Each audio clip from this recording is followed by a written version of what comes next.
A very good morning to all of you.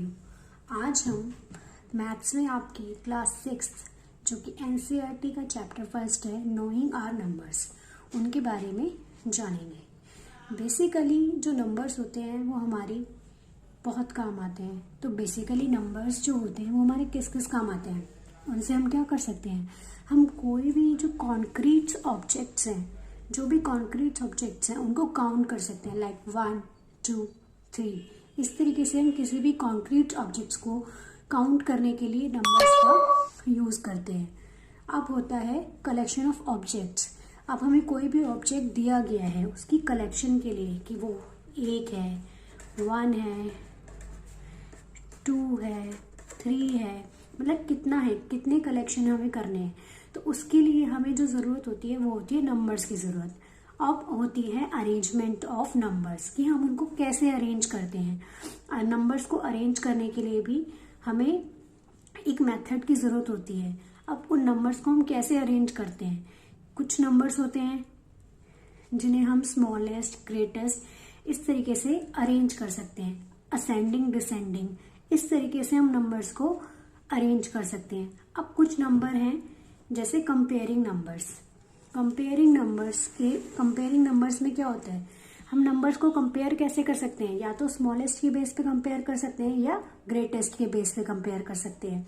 Smallest और greatest हम कैसे पता लगाएंगे, उसकी प्लेस वैल्यू के बेसिस पे, या फिर उसमें क्या कितनी प्लेस वैल्यू पर वो नंबर है, तो हम उसके बेसिस पर नंबर को जजमेंट करते हैं कि वो स्मॉलेस्ट है या ग्रेटेस्ट। जैसे यहाँ पर हमने फर्स्ट नंबर लिया है 2853। अगर मैं इसकी शुरुआत यहाँ से करूँ राइट साइड से, तो 1s, 10s, 100, 1000, तो यानी इसमें क्या हो गया 2853।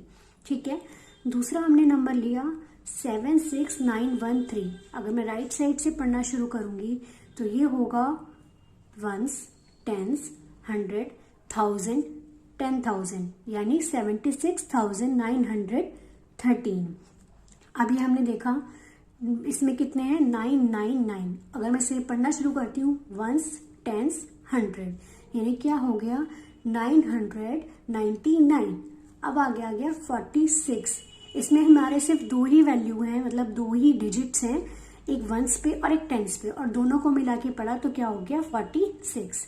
इसी तरीके से अगले नंबर पे आए तो अगला नंबर है 753।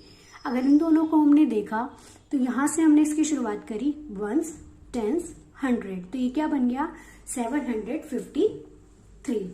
अब इंडियन प्लेस वैल्यू सिस्टम, इसी के बेसिस पे हम ये देखते हैं कि हम कंपेयरिंग के लिए नंबर्स को कैसे स्मॉलेस्ट या ग्रेटेस्ट बता सकते हैं। अब इसमें आपने देखा कि ये जो दो नंबर हैं 46, इसमें सिर्फ दो ही डिजिट्स यूज हुई हैं और बाकी सब में इससे कम डिजिट्स नहीं है। तो अगर हम कंपेयर करना चाहें प्लेस वैल्यू के बेसिस पे भी, तो हम देखेंगे कि ये हमारा स्मॉलेस्ट नंबर है, और अगर हम काउंटिंग्स पे देखें ये हमारे 100 प्लेस पे था, ये भी हमारे 100 की वैल्यू पे था। ये 1s, 10s, 100, 1000, 10,000, और ये 1s, 10s, 100, 1000। तो सबसे बड़ा जो नंबर है ये हो गया हमारा ग्रेटेस्ट। अब आगे हम पढ़ना चाहेंगे Indian place value system. Indian place value system क्या होता है, इसके अंदर हमारे जो नंबर्स होते हैं हम उसको किस तरीके से प्लेस करेंगे, ये है प्लेस वैल्यू सिस्टम। तो हम इसकी शुरुआत राइट साइड से करते हैं कोई भी नंबर करने पर। तो सबसे पहले आपको दिया हुआ होता है 1s, फिर दूसरा होता है 10s, फिर 100, फिर 1000, फिर 10,000, फिर लाख, फिर 10 लाख और करोड़। तो 1s में क्या होता है, कोई भी डिजिट जो 1s प्लेस पे है उसके लिए हम 1 लिखते हैं। 10s पे क्या होता है, जो हमारी सेकंड प्लेस पे डिजिट आ जाती है, हम सेकंड प्लेस पे डिजिट लगते हैं तो उसमें हम 0 मान के चलते हैं, 1 0। फिर 100 का मतलब होता है 1s, 10s, 100, थर्ड प्लेस पे जो डिजिट आ रही है वो होती है हमारी 100 प्लेस डिजिट, और इसमें जो 0 आते हैं वो 0 आते हैं 2। आगे हमने 1000 प्लेस पे आए तो 1000 प्लेस पे जो हमारी वैल्यू होती है वो 4th प्लेस पे आती है, और इसमें कितने 0 होते हैं 1, 2 एंड 3 जीरोज होते हैं। अब आ गए हम 10,000 पे। 10,000 क्या होता है, 10,000 में हमारी जो वैल्यू होती है वो हमारी प्लेस होता है 5th पे, और इसमें 0 आ जाते हैं 1, 2, 3 एंड 4। अब आता है 10,000 के बाद इंडियन सिस्टम में आता है लाख। अब तक आपने 10,000 पढ़ा होगा, क्लास 6 में इंक्लूड हो जाता है लाख, 10 लाख और करोड़। तो अब हम इसके बारे में पढ़ेंगे। लाख में कितने जीरोस आ जाते हैं?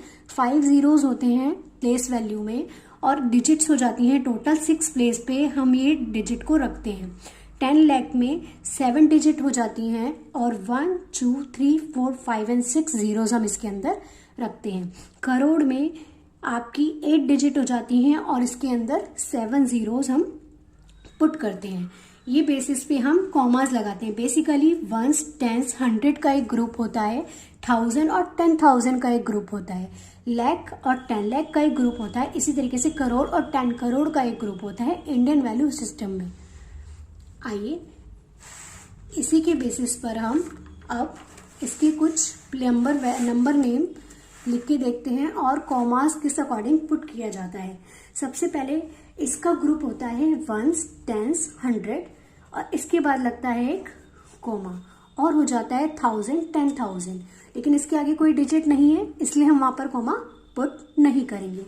अब अगर मैं इसे लिखना चाहूं तो ये क्या लिखा जाएगा? 73,000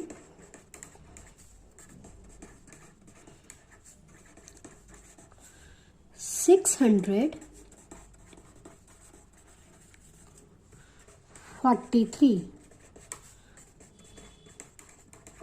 इसी तरीके से अगर मैं इसे लिखना चाहूं वंस, टेंस, 100, तो ये 100 का हमारा एक ग्रुप हो गया, 1000, 10,000 और हो गया लाख। यानी हमारी लाख पे क्या डिजिट है? 3।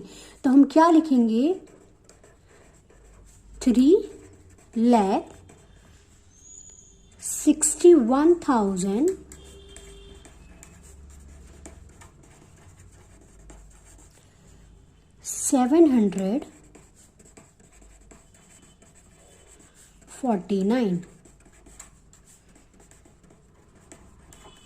आगे हम देखते हैं। तो अगर हमने देखना चाहा तो ये हमारा ग्रुप बनाएंगे हम वंस, टेंस, 100, 1000, 10,000, 1000, 10,000। इसका एक ग्रुप बन गया। लाख और 10 लाख का एक ग्रुप बन गया। तो अब अगर मैं दोनों को साथ में पढ़ूंगी तो ये क्या बन गया? 76। दोनों लाख के टर्म पे था तो हम लिखेंगे 76 लाख 84,000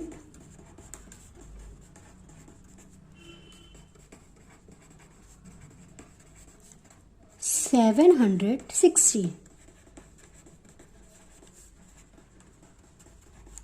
अब अगर हम लास्ट डिजिट पे आते हैं तो लास्ट डिजिट के अकॉर्डिंग वंस, टेंस, 100 3 का एक ग्रुप बन गया, 1000, 10,000 का एक ग्रुप बन गया, लाख, 10 लाख का एक ग्रुप बन गया और ये हमारा आ गया करोड़। तो अब जब करोड़ सिंगल रह गया तो हम लिखेंगे 5 करोड़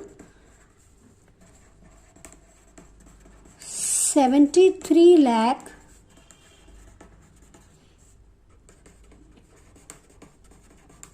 89,412। इस तरीके से हम नंबर नेम और इंडियन सिस्टम के अकॉर्डिंग कॉमास को पुट कर सकते हैं। आप सब भी इसी तरीके से इंडियन सिस्टम को समझकर कर सकते हैं। तो प्लीज़ मेरे चैनल को लाइक और सब्सक्राइब करना ना भूलें। Thank you.